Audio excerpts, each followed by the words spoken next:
E aí galera, tudo bem com vocês? Meu nome é Armando Braga. Estamos aqui para um vídeo sobre a história das equações polinomiais ou polinômios, para ser mais curto a nossa introdução. Os polinômios são equações formadas por monômios, mas o que são monômios?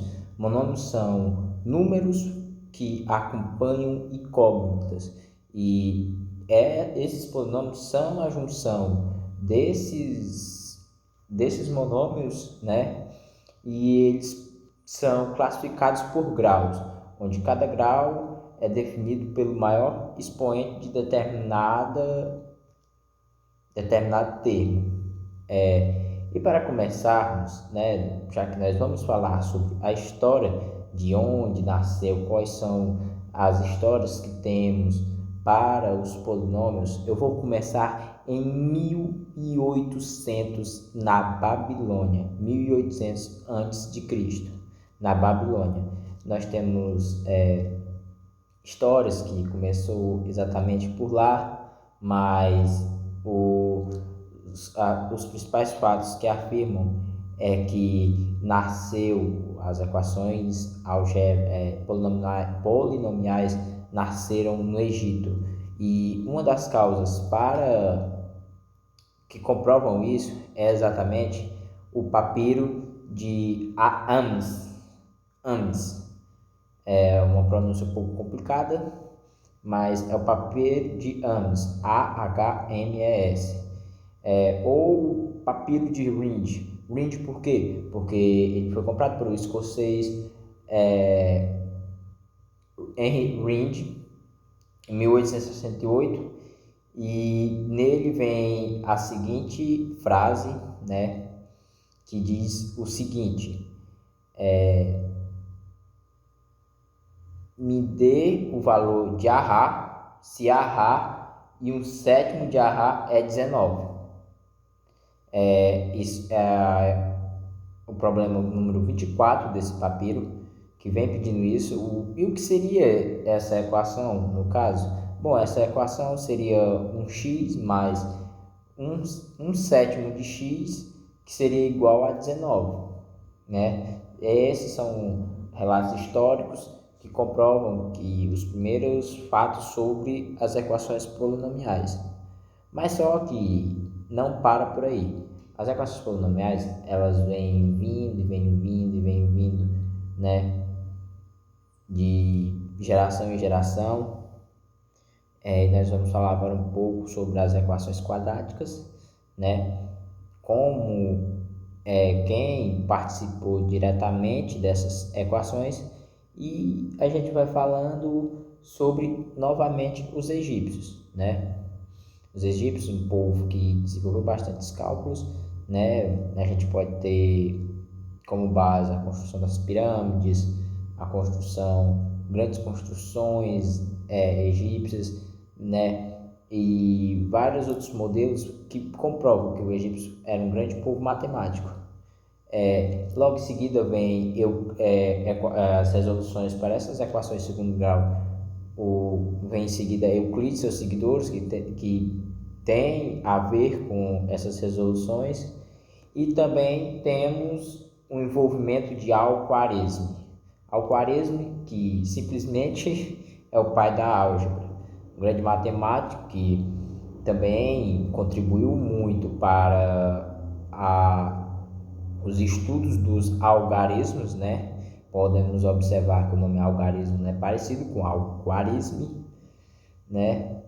E continuando nossa história, temos mais na frente um envolvimento de Shidara usando o método hindu de Bhaskaras para resolver equações de segundo grau ou equações quadráticas.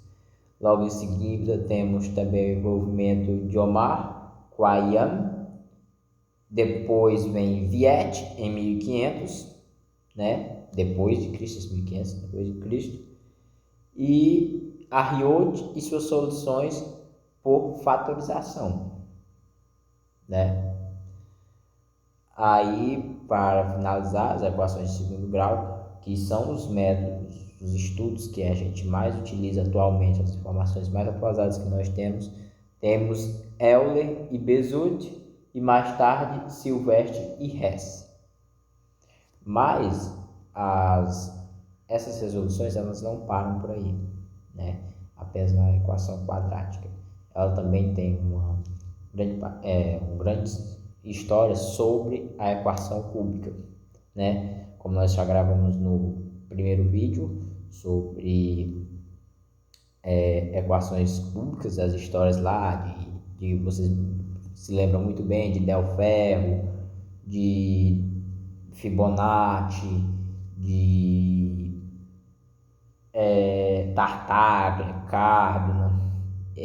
Nós vamos voltar a falar deles, porque os polinômios têm tudo a ver, né, com os números complexos, né? A história da equação polinomial de terceiro grau tem muito a ver com os números, com a história de números complexos, né? Eles se interligam.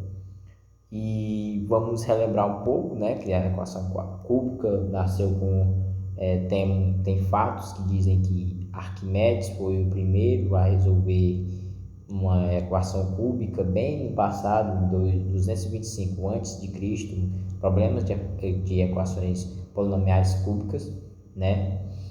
E agora vamos relembrar a história em que Fibonacci foi desafiado em 1225, né? Depois de Cristo. Depois vem o Del Ferro, que descobriu, né, a equação de como resolver a equação cúbica, e ele passou para o seu discípulo, né, o Antônio Maria Flor, e o Antônio Maria Flor desafiou Tartaglia, né, porque era muito comum naquela época desafios, e eles desafiaram Tartaglia, ele desenvolveu um método de resolver melhor do que esse do Flor, e acabou ganhando esse desafio do Flow, né? Aí logo em seguida vem o nosso amigo Cardano na história, que pede que Tartaglia compartilhe como ele usou esse método. Logo Tartaglia compartilha pedindo que ele guarde segredo. E o resto da história vocês já sabem muito bem, que Tartaglia se preocupou, depois mandou cartas, se preocupou e tarará, tarará, e no final a equação cúbica ela foi compartilhada, né? Também seria muito chato essa equação, ela morrer apenas com essas grandes mentes matemáticas do passado, né, sem poder ser compartilhada com a atual população. Bom, aqui nós temos a história de como se descreveu durante a história as equações polinomiais, e qualquer coisa que vocês quiserem tirar mais dúvidas, uma das fontes de pesquisas que eu utilizei foi o trabalho de conclusão de curso do aluno Marcelo de Oliveira Moro, que eu acabei lendo, que é bastante interessante. Eu até aconselho que vocês pesquisem sobre ele.